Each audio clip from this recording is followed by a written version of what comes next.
we are back with a Smackdown review show. Smackdown has not long finished, and boy, there has been some amazing changes going on into the Bloodline. Cody Rhodes was on Smackdown for the first time. He even started Smackdown talking about these two triple threat matches that are going on, with the winners of those triple threat matches competing next week for an opportunity to take on Cody Rhodes at Backlash. But he also wanted to make sure that he hadn't seen or he hadn't forgotten about The Rock. And he's already marked The Rock's card for when he's coming back. So when The Rock eventually comes back, is it going to be SummerSlam? Is it going to be WrestleMania? What's going on? He will be ready for The Rock. Cody said, obviously, he's the hunted now. So it's now time to see what Cody can do as WWE champion. It's going to be very interesting. How long will the reign last? Who will take it away from him? Will Cody be better as a champion than like the hunter or the hunted? It really be interesting with that, because sometimes people are better when they're trying for the title and until better when they're trying for it, and then when they have it, it doesn't quite work. So will Cody manage to keep that momentum that he's still got and he still had over these last few years? Now he is the world champion. We will find out. Now, funny thing about this was, cut backstage after Bloodline were trying to find their locker room. They couldn't find it, but they bumped into Cody Rhodes' locker room. And Kevin Owens and Paul Parsons said that they're not invited. There's a broom closet down the hall awaiting them. Now, Solo at that point said to Heyman that he'll take care of Kevin Owens. And Heyman reminds Solo that winning and losing and is everything, and there's consequences to losing. If they want the locker room back, the title has to come back to the Bloodline. That is by order of the tribal chief, Roman Reigns. More on that in a minute. Good news for Sheamus fans. He returns Monday on Raw, which is going to be good. Be great to see Sheamus in there back after what's been a lengthy outage due to injury. So he'll be back the week before the draft, which will be very interesting to see how that all pans out next Friday, maybe next Friday or the Friday after. Very much looking forward to that. First match on the show actually was LA Knight versus Bobby Lashley versus Santos Escobar in that #1 contenders qualifier match. Really good triple threat match this. LA Knight, wins it and goes through to the finals next week. And the winner of that, as I said, will face Cody Rhodes, which is interesting. They had a backstage skip with Rey Mysterio next. He said that karma has been waiting for Santos Escobar and Ridge Holland. Karma will always come back to bite you. And Santos has said he's denied the allegations of being, hurting Dragon Lee. Carlito said that Santos is full as crap. Rey's focus was on tonight because he's got a triple threat match against AJ Styles and Kevin Owens. And, he sort of mentioned that this part of a few years has been special for him, the induction to the Hall of Fame, reforming the LWO. But now in his heart, he believes he has another run as WWE champion left in him. Well, we'll have to wait and see on that if he gets through to the finals next week. Now out come the Bloodline, Jimmy Solo and Paul Heyman. Basically, Paul Heyman come out and said, look, by orders of the tribal chief, no excuses. We don't blame John Cena. We don't blame The Undertaker. We don't blame Jey Uso. The accountability is basically theirs. They accept the accountability. And they also said there's things like, Roman had entered the ring unemotional. Cody Rhodes took his eye off for 1 second. He was distracted by Solo. Cody Rhodes' fault for not preparing for Solo to distract him, just like your tribal chief took advantage. They was talking about last year's WrestleMania. But this year, he was saying about how Cody had flipped the script, basically had Seth Rollins, when Seth said that he was going to be the shield for Roman Reigns, that was right. Roman Reigns gave in to temptation and lust for Seth because of the way Seth finished him as the shield. If you remember, Seth hit Roman and Dean with the chairs to end the shield. So that opportunity from Roman to basically banish that ghost and to get Seth back was more important, and he took his eye off the ball, allowing Cody to win.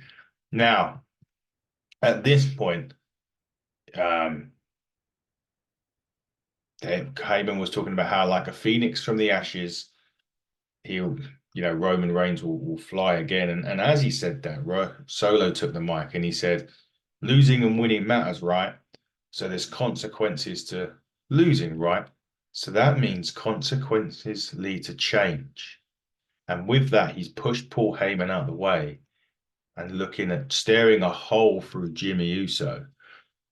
And then he cuddles Jimmy Uso and says, "You're my brother. I love you." And he's got the thumb positioned, and everyone's thinking at this point, Solo's going to hit Jimmy with the Samoan spike.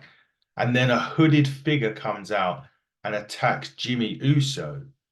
And that hooded figure is the debuting Tama Tonga, the son of Haku. And they absolutely obliterate Jimmy Uso. They grab a chair, put it around his neck, they ram him in. Solo does a hip attack to it. They all raise their hands. Well, Solo and Tama raise their hands. Heyman does very, weirdly sort of does it with a bit of hesitation. Goes to call Roman Reigns. Solo throws the phone down and stamps on it, and then they leave. What is going on? Is this the reformation of the Bloodline without Roman, without Jimmy? We are starting a new Bloodline innings, that's for sure, on SmackDown, and let's see where this ride ultimately takes us. Braun Breaker was next against Cameron Grimes. I haven't seen Cameron Grimes in a while. It might have even been, actually, it may have been a couple of weeks ago, but in general, we haven't seen Cameron Grimes on SmackDown consistently ever since he started, really. However, he was on here against Braun Breaker.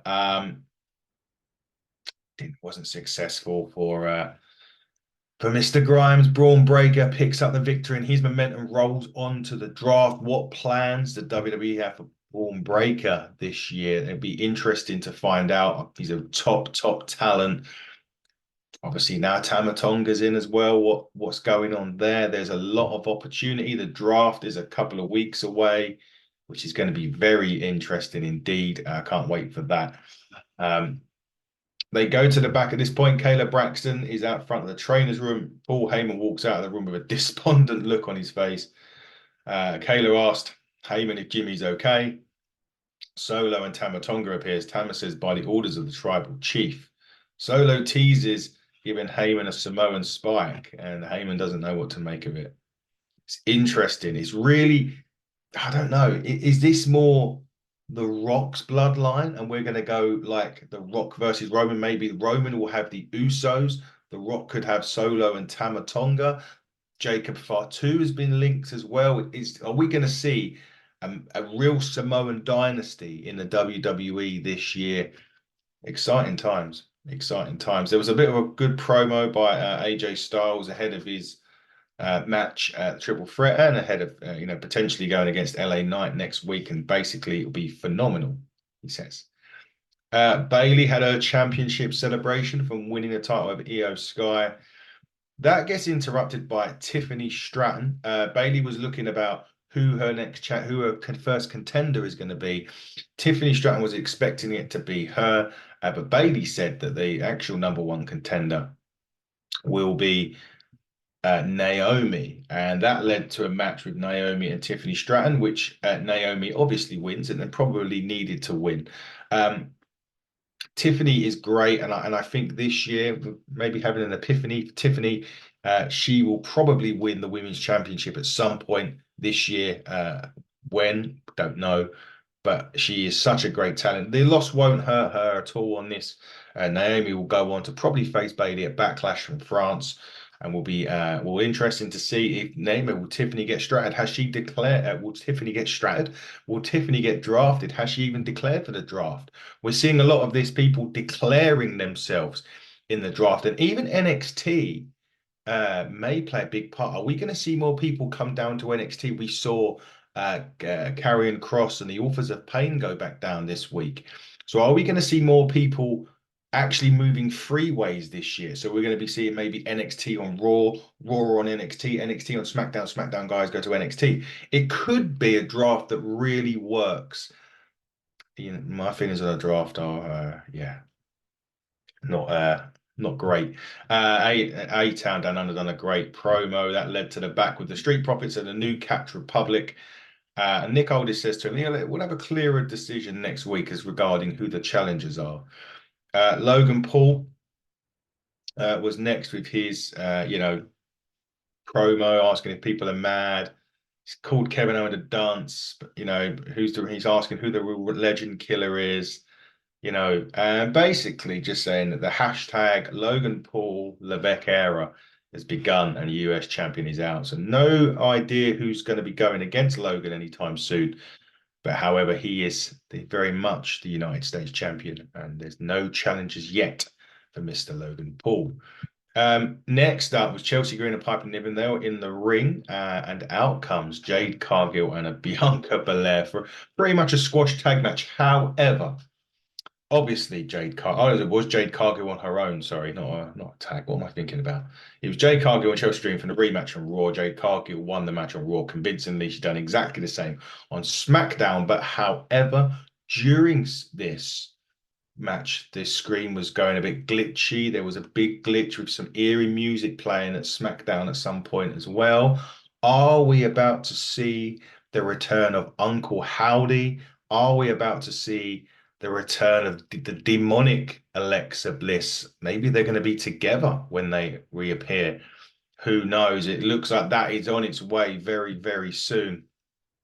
Kevin Owens was backstage. He wanted to, grab the microphone and he wanted to basically pronounce himself the #1 contender as well. And he was saying about how much of a disappointment and an idiot Dominic Mysterio is as well.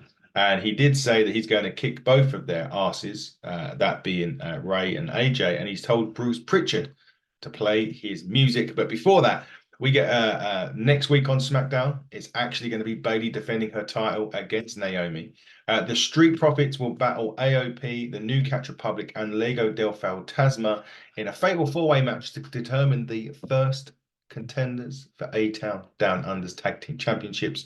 And we move into the main event, the final qualifying match for the #1 contendership for the heavyweight title. AJ Styles, Kevin Owens, Rey Mysterio in a fantastic triple threat main event. It really, really was. I loved it. It was great. The sequence at the end was fantastic as well. There was a great ending with it ended up with the Styles clash as he countered Rey Mysterio's Frankensteiner attempt. And there was a big standoff between AJ Styles and LA Knight as SmackDown went off the air. Really good start to the potential for the new era of SmackDown, the Renaissance area or anything like that. A great, great, great episode. It sets up nicely next week, the week before the draft. Backlash is coming up. The draft is coming up. It is going to be very, very interesting to see what happens. But that has been the SmackDown Lowdown. We will be back with some more interviews, review shows, and all things in between. And until next time, everybody, take care. Goodbye.